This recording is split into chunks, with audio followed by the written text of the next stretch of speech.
मोरा दिल के करेला पानी पानी हो गोरी अलहर जवानी। मोरा दिल के करेला पानी पानी हो गोरी अलहर जवानी। के लागेला तोहर उठानी हो गोरी अलहर जवानी। तोहर नैना के रास्ते के भइनी मद मस्त।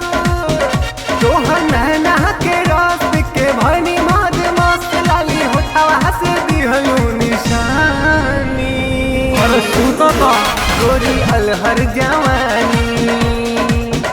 मोरा दिल के करेला पानी पानी गोरी अलहर जवानी।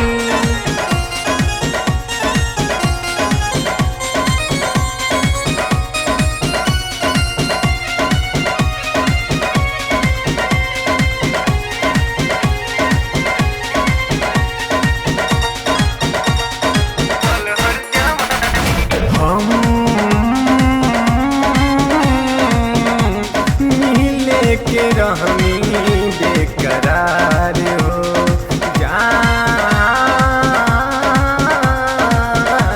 कबूले करैबू इंतजार हो। लाल रंग निकला गेला जब पहिने घाघरा चोली। रूप अनोखा हो गईले चल जइहे कहियो गोली। कैले जिया रहा बेहाल तोहर गाल लाले लाल। कैले जिया रहा बेहाल तोहर गाल लाले लाल। तोहर जो बन करे छेड़खानी गोरी अलहर जवानी। मोरा दिल के करेला पानी पानी गोरी अलहर जवानी। निकला गेला तोहर उठानी गोरी अलहर जवानी।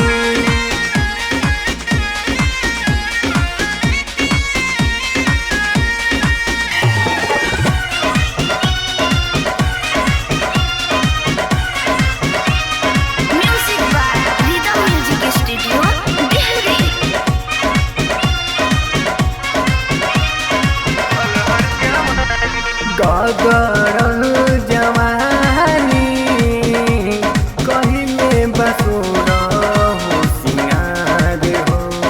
होला परेशानी जब से भइले नैनाचार हो।